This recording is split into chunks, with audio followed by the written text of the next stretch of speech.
Hello students.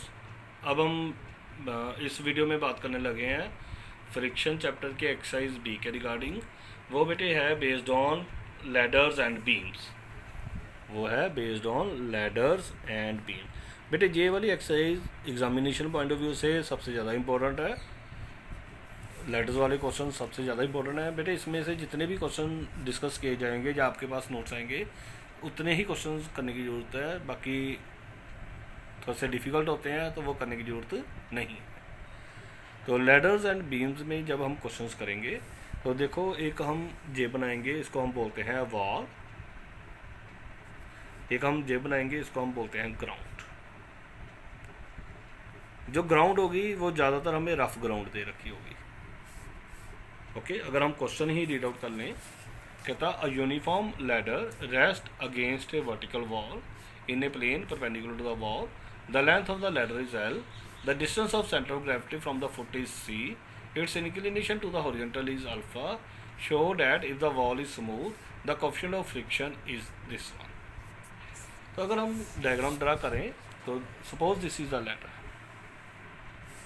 ये A B is the ladder. बेटे जब भी लैडर वाले क्वेश्चन आए तो एक तो आपने यहाँ पे इस फुट से रिएक्शन दिखाना है हमेशा, एक इस फुट से रिएक्शन दिखाना है हमेशा। ये अल्फ़ा है, ये जहाँ पे सेंटर ऑफ ग्रेविटी है, जहाँ पे एक्ट कर रही है वो उसने गिवन है, वेट जो है वो डब्ल्यू एक्ट कर रहा है, और ए जी हमें डिस्टेंस गिवन है सी के इक्वल, और जो ए बी है वो हमें गिवन है एल के इक्वल। ठीक है, तो अगर हम नोट से ही बात करें तो कहता है ए बी इज़ द, ये देखो वही डायग्राम मैंने बनाई हुई है।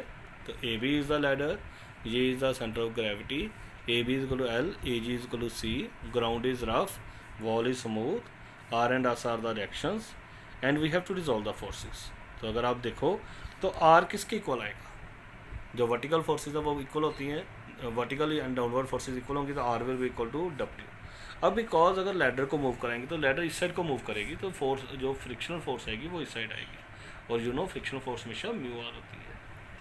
तो R will be equal to W and S will be equal to mu R. तो हमारे पास बनेगा R is equal to W and S is equal to mu R, और आर की वैल्यू अगर डाल देंगे तो बन जाएगा म्यू डब्ल्यू। बेटे इसमें एक नया टॉपिक, नया कंसेप्ट आने लगा है, ध्यान से समझना। टेकिंग मोमेंट्स अबाउट ए, ध्यान से देखना बेटे। बेटे ये मोमेंट्स हमने यूज़ करने हैं जितनी भी फोर्सेस हैं। तो वे वंस अगेन इसमें यही कंसेप्ट होता है, clockwise movement is equal to anti clockwise movement. ठीक है, ये वैसे लिखने की जरूरत नहीं, ये आपको समझाने के लिए मैंने लिखी। अब देखो जैसे ये डब्ल्यू फोर्स है, तो एक डब्ल्यू फोर्स लिखनी है, एक ये जो डिस्टेंस है ए जी वो लिखना है। अगर तो बेटे वर्टिकल फोर्स होगी तो उसके साथ कॉस और जे वाला जो एंगल है तो यूज़ होगा W is equal to W into a g cos alpha. और आर एंड म्यू आर तो उसी पॉइंट से नहीं निकल रहे हैं, इसलिए आर एंड म्यू आर के बारे में बात नहीं करेंगे। एक एस, जो एस फोर्स है उसके लिए एस, और उसका जो डिस्टेंस है वो बनेगा ए पी। अगर तो बेटे वर्टिकल फोर्स होगी तो उसके साथ कोज लगना है, अगर हॉरिजॉन्टल फोर्स होगी तो उसके साथ साइन लगना है। ओके, तो वंस अगेन एक बार ध्यान से सुनो। जो वर्टिकल फोर्सेस होंगी डब्ल्यू फोर्स थी, उसका डिस्टेंस था ए जी, साथ में कॉस अल्फा। सिमिलरली इस साइड हॉरिजॉन्टल फोर्स थी एस, उसका डिस्टेंस था ए बी, और हॉरिजॉन्टल के लिए साइन अल्फा। ओके, उसके बाद मैंने इसमें डाल दी वैल्यूज। ए जी की वैल्यू हमें सी दे रखी थी कॉस अल्फा, एस की वैल्यू हमें अब हमारे पास ऊपर म्यू डब्ल्यू है, ए बी की वैल्यू एल है, साथ में साइन अल्फा, डब्ल्यू से W cancel, and c upon mu l की वैल्यू क्या आ जाएगी? Sine alpha by cos alpha. तो सी अपॉन म्यू एल क्या बन जाएगा हमारे पास? टेन अल्फा, और जो भी रिक्वायरमेंट था तो म्यू निकालना था, तो म्यू की वैल्यू बन गई C upon L cot alpha. Okay, you can do the calculation. सारे क्वेश्चन बेटे अब जैसे पहला क्वेश्चन डिस्कस किया है, सारे क्वेश्चन ही ऐसे ही होंगे, ध्यान से समझते चलना। सेकंड क्वेश्चन है, कहता है अ uniform ladder of weight W rest in equilibrium with one end on a rough floor whose coefficient of friction is mu, other end against a smooth vertical wall. Show that the inclination to the vertical is this one. अब जो angle है बेटे वो vertical wall के साथ बनाना है, इसलिए इसको मैंने अल्फ़ा मान लिया। ऑटोमेटिकली जो एंगल 90 माइनस अल्फ़ा हो गया। बेटे अगर उसने सेंटर ऑफ ग्रेविटी के बारे में बात नहीं की है तो वो हमेशा मिड पॉइंट पे एक्ट करती है। तो जो सेंटर ऑफ ग्रेविटी है वो हमेशा मिड पॉइंट पे एक्ट करती है, तो G is at the mid point, तो इसलिए मैंने लिख दिया E G is A B by 2। फिर वंस अगेन ग्राउंड रफ है, वॉल स्मूथ है, तो डायग्राम बिल्कुल सेम जैसे पहले क्वेश्चन में बनी। फोर्सेस को रिजॉल्व कर दिया, R is equal to W होगा, S is equal to mu R होगा, मूवमेंट ले ली। अब देखो जो डब्ल्यू है उसका डिस्टेंस ए जी, साथ में एंगल को कौन सा बनेगा, cos 90 minus alpha. Similarly S A B sine 90 minus alpha, उसकी कैलकुलेशन कर दी, ए जी की वैल्यू L/2 डाल दी, ए बी की वैल्यू L डाल दी, एस की वैल्यू म्यू डब्ल्यू डाल दी, and getting the answer alpha. Okay,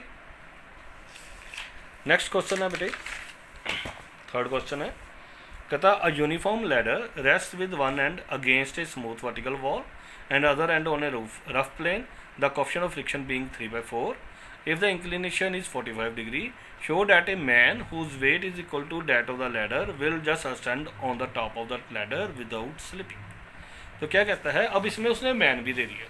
तो देखो सारी फिगर सेम बनी जो पिछली फिगर थी, इसमें एक पोजीशन हमने पी भी लगा दी, और जो पी पोजीशन है वो मैन की है। म्यू हमें क्वेश्चन में दे रखा है, अल्फा हमें दे रखा है, जी सेंटर ऑफ ग्रेविटी है, P is the position of the man. हमने फिर फोर्सेस की, तो आर किसके इक्वल आ जाएगा, W plus W, R will be equal to W plus W, R is equal to क्या आ जाएगा 2W। S किसके इक्वल होगा, म्यू आर के, तो S is equal to mu two W, mu की वैल्यू डाल दी। अब हमने मोमेंट्स निकाले, मोमेंट जब अबाउट ए निकालेंगे तो एक फोर्स जे आ रही है W, उसका डिस्टेंस आएगा ए जी, साथ में कॉस अल्फा। जे वाली फोर्स W, उसका डिस्टेंस ए पी, साथ में कॉस अल्फा। S उसका डिस्टेंस ए बी, साथ में साइन अल्फा। तो बन गया W ए जी की वैल्यू AB/2 कॉस अल्फा, क्योंकि अल्फा 45 डिग्री था तो कॉस 45 1/√2 बन गया, जे भी 1/√2, जे भी 1/√2। सिंप्लीफाई करके मैंने उसमें से AP निकाला, और AP किसके इक्वल आ गया, AP। इट मीन जो मैन है वो AP पे पहुंचेगा या AB पे पहुंचेगा, बात एक ही है। तो इट मीन्स मैन जो है वो लास्ट पॉइंट तक पहुंच सकता है, यही क्वेश्चन की रिक्वायरमेंट थी। ठीक है बेटे, भाई मैंने इसमें फोर्थ क्वेश्चन डिस्कस नहीं किया है, तो वो करने की ज़रूरत नहीं है, वो थोड़ा सा अलग था इसलिए नहीं डिस्कस किया है, तो वो करने की ज़रूरत भी नहीं है।